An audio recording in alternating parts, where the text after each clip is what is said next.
thought, no, you have to keep on top of things, and I dabbed them up. And I wiped some of the night's Kate's mouse droppings from the stovetop. And then I thought of a poet named Ed Ochester, good poet. And then I thought of another good poet, Mary Kinsey.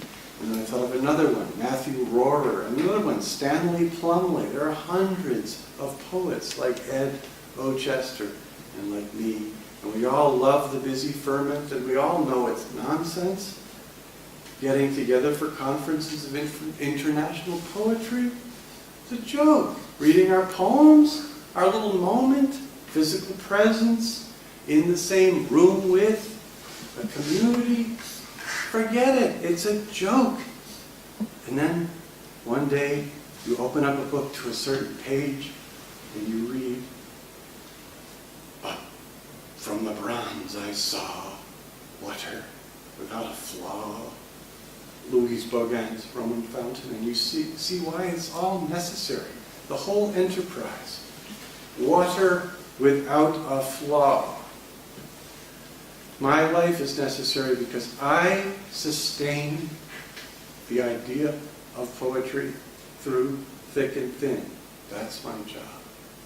What does it mean to be a good poet or a great poet? It means that you wrote one or two great poems, or great parts of poems. That's all it means. Don't try to picture the waste, or it will alarm you. Even in a big life, like Louise Bogan's or Theodore Retke's, the two of them had an affair, by the way. They had a busy weekend with many cries of pleasure, and it helped their writing a lot. Or like Howard Moss's life, or Swinburne's life, or Tennyson's life, any poet's life. Out of hundreds of poems, 2 or 3 are really good. Maybe 4 or 5, 6 tops.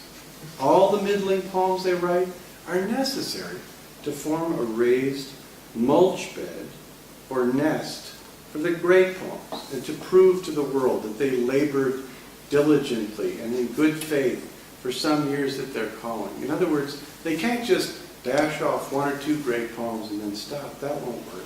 Nobody will give them the great poet label if they just write 2 great poems and nothing else, even if they're the greatest poems ever.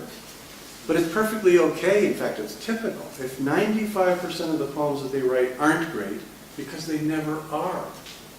A lifetime of fretting over pieces of paper, and this is what you've got.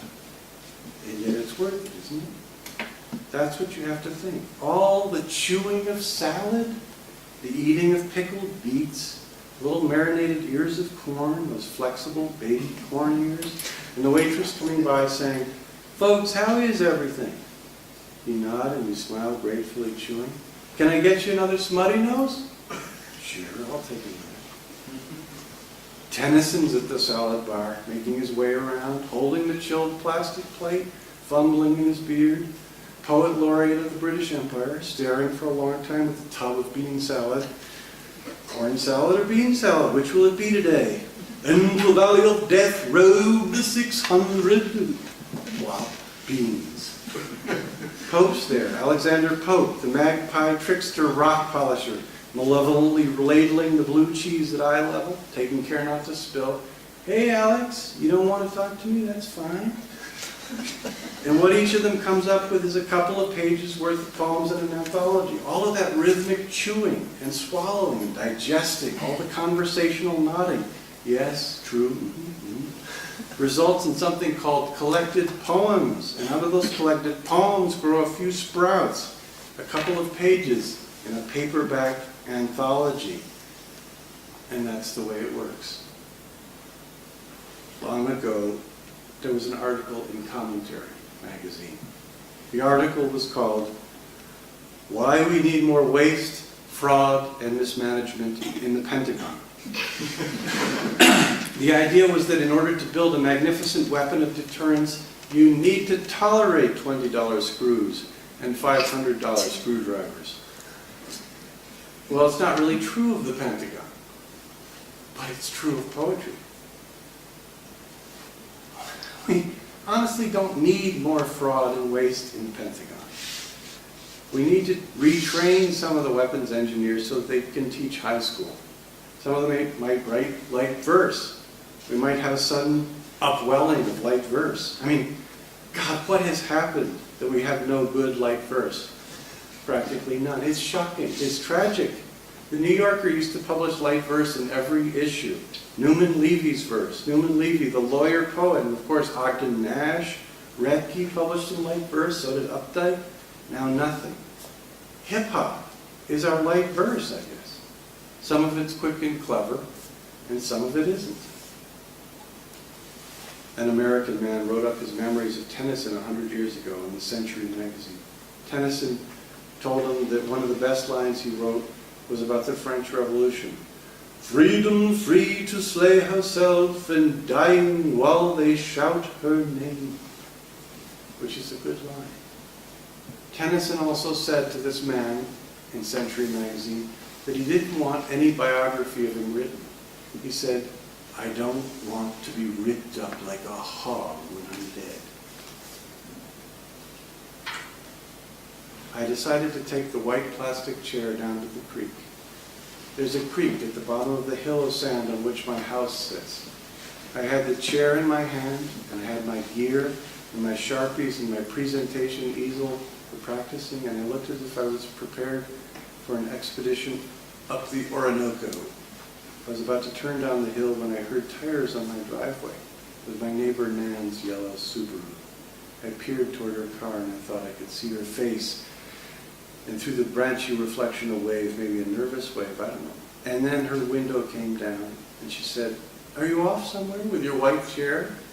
I said I was going down to the creek to think over the origins of rhyme. Would you be interested in a chicken leg? Nan asked. She said that she did Meals on Wheels once a week, and she had an extra meal because someone had been away at a doctor's appointment. She got it out of the box in the back seat, and she showed it to me.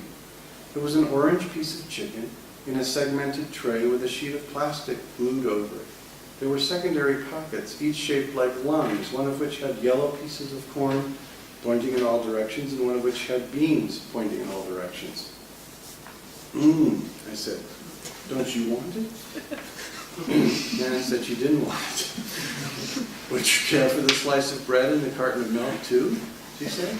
Sure, thanks, I said. She got in her car and began backing away. Enjoy yourself. I waved and I stuck the Meals on Wheels meal into my equipment bag at an angle, and I tucked a bag of milk and a roll in another place. Then I carried my white plastic chair down through the patch of skunk cabbage to the creek and put it right in the water, and I sat down on it. Immediately the rear chair legs worked their way down through the mud, and I sank an inch. The spring floods have changed everything, as they generally do, and so I'm sitting now at the base of carved away banks that are about 5 feet high, looking up at the undersides of ferns. There are innumerable ferns. Why is rhyme so important to speech? I think I'm going to give this chicken a try. Wow, it's fantastic. Meals on Wheels chicken. Fantastically good. Fleshy as hell, though. Flight muscles of a bird. Think of it. Wash it down with a little milk, strange as that may seem. Excuse me. And there's a piece of bread in wax paper with a pat of margarine dyed very yellow. Not bad. Honestly, the chicken and the bread are so good that I wonder how the corn beans can top them. But maybe they will. Beans are good. Corn is good. My first Meals on Wheels meal. What does that mean? Is Nan worried about me? Does she feel sorry for me? Does she think I'm an old guy? There's an incredible amount of pollen blowing sideways past my face. I can see it sometimes. Hundreds of thousands of little grains on their way somewhere. Rhyme. Quite quickly after you're born, you begin to suck. The sucking teaches you some lessons, doesn't it? First, that if you pull your tongue back a certain way, a warm, delicious liquid that is not your own saliva pours into your mouth. And second, that your tongue is an unusually important muscle. So you exercise your tongue, you get stronger and more aware of what it can do.